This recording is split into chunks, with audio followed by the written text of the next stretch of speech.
Alright, so I masked out the shiny parts, the metal frame, and sprayed everything with flat top coat.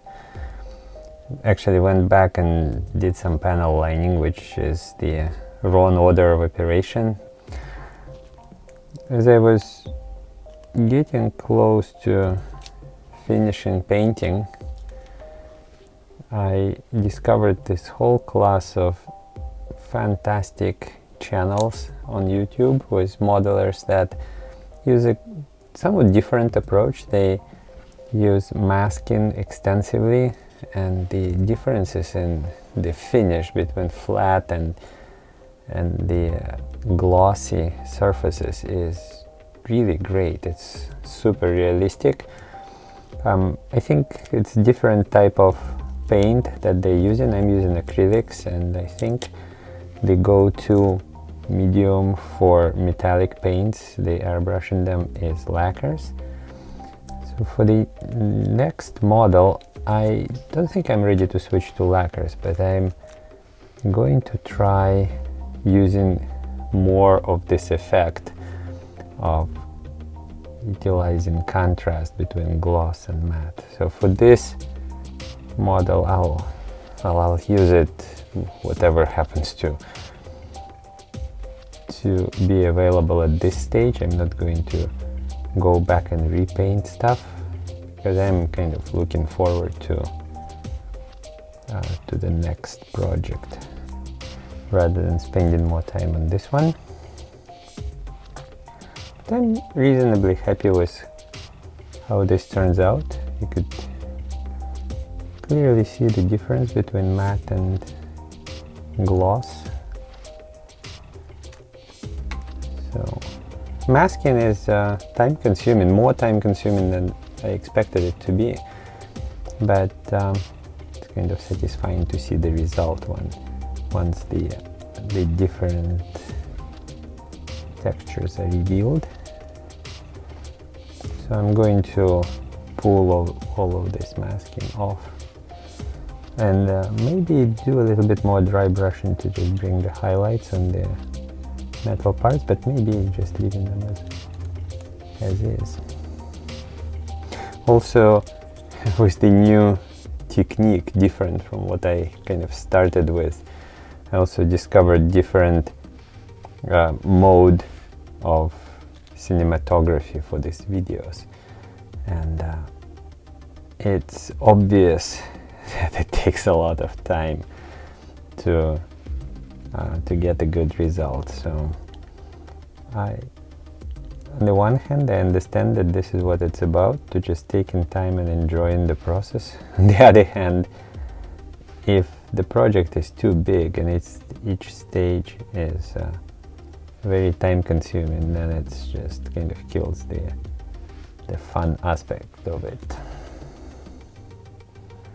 One of the disadvantages of acrylics is that they are really easy to scratch, so I'm trying to be a little bit careful with the tweezers here. And the quality of my paint job is not super high, so that every single nick would be visible, but still I want to be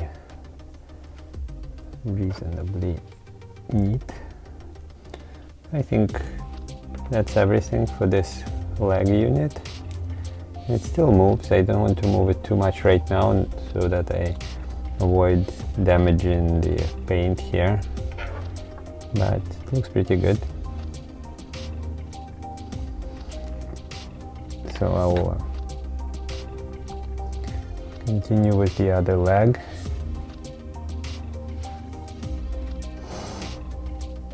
And so here you go. That's the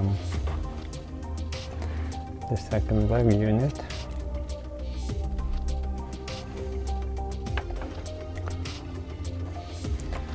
Right, and this is the body unit. I masked it first, so I was kind of moving without having a very direct plan at that point. So my quality of masking is probably the lowest for for this sub-assembly, but actually it's one of the most visible things because it's the center of the model, so the visual impact is kind of important. This waist unit, kind of the skirt-like sub-assembly of the armor.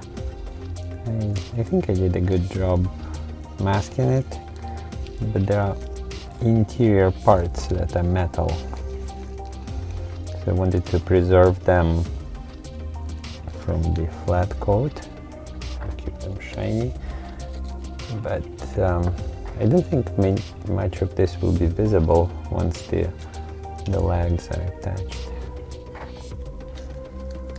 But anyway, if something of this can be seen from the bottom, would be nice, I think. The arms are really neat, but this is probably where I have made the most mistakes in painting. The ground kind of base coat of the flat black, it was a bit too thick, and it obscured some details, and I didn't sand it down. Decided not to repaint the entire thing.